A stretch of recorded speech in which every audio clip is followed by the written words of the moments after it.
What is going on, guys? My name is Bucky Roberts and welcome to your very first tutorial in MySQL.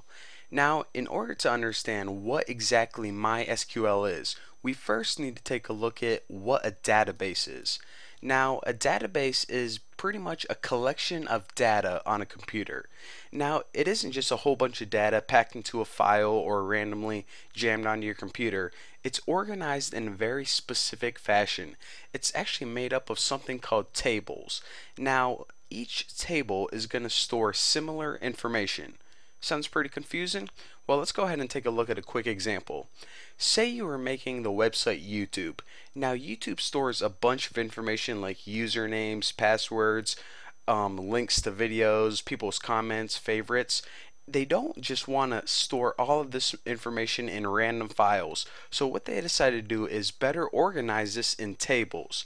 So instead of just taking all the information they need and throwing it randomly onto a file, they broke it up into a users table, videos table, and comments table.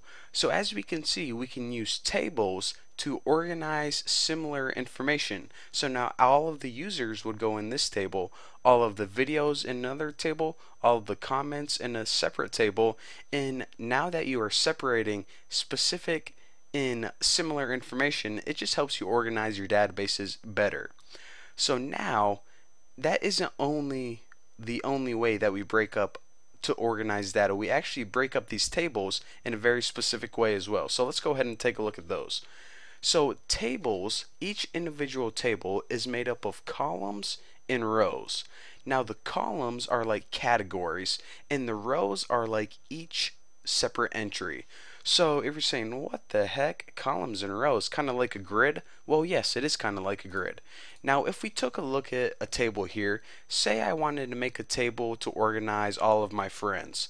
So I would have each column with a specific category. For example, the first column would be name. All of the items in this column would be the name. I would have another column or category, which would be age in this case. Now only ages go in here, and my last category for this example is profession. So again, as you can see, columns are kind of like categories. Now the rows are a little bit different because each individual entry goes on a separate row. The first entry I have is Bucky, who's 25, and his profession is a shepherd. Now on the second one, like I said, each row is like an individual entry. So for Lisa's entry, it would be name, Lisa, age, 68, profession, magician. So as you can see, once we have each column with a separate category and each row is a separate entry, it could really help you identify and organize a bunch of data very specifically. Because then if you're saying, okay, how old is Ashley? Well, you know to go in the age category and you know to scroll down to Ashley, and where the two meet, that's the answer you're looking for. So instead of just scrolling through random data, breaking databases up into tables and then furthermore into columns and rows could really help organize your data in a very productive manner. So as we can see, say we wanted to make a huge database that was going to store all of the people in the United States. Well, whenever we were making a database, say we organized it like this, we would say, okay, database, look for a person named Bucky, and it would say, okay, I didn't find one. There are actually 6,000 people in the United States named Bucky. So you say, okay, what about a person named Ashley who is unemployed? And it says, okay, and think about this for a second. How many people named Ashley are unemployed in the United States right now?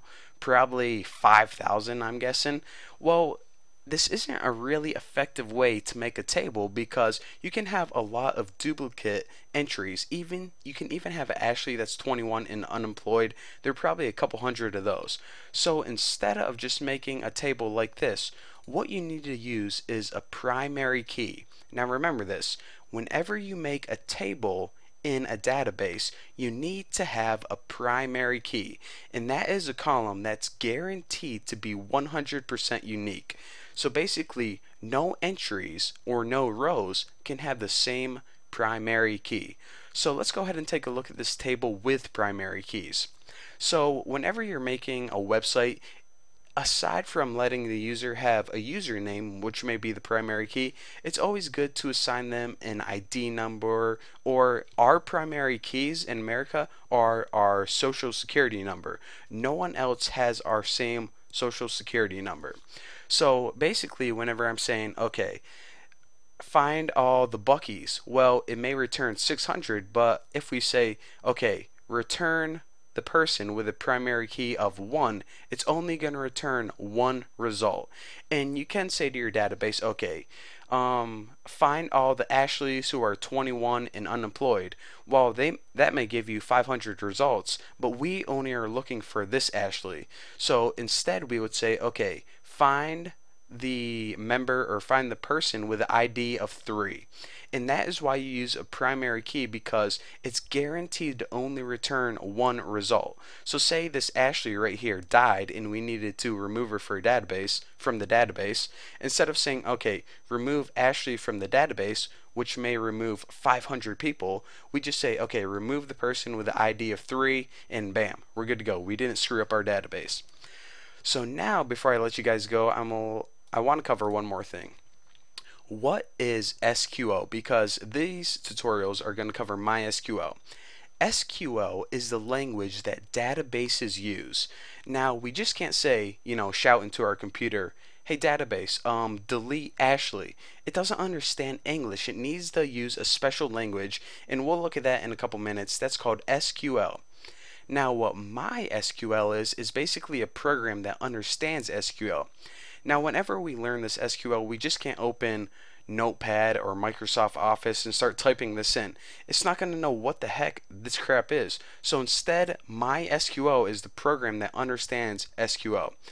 And also, there is other software aside from MySQL that can understand this language, but MySQL is the best. It's free, it's fast, and did I mention it's free? Oh yeah, it is. So anyways, there you go. There is your quick background on databases, tables, and SQL. So yes, thank you guys for watching. I'm going to be making a bunch of tutorials, so don't forget to check out the next tutorial. Don't forget to subscribe, and I will see you guys in the next video.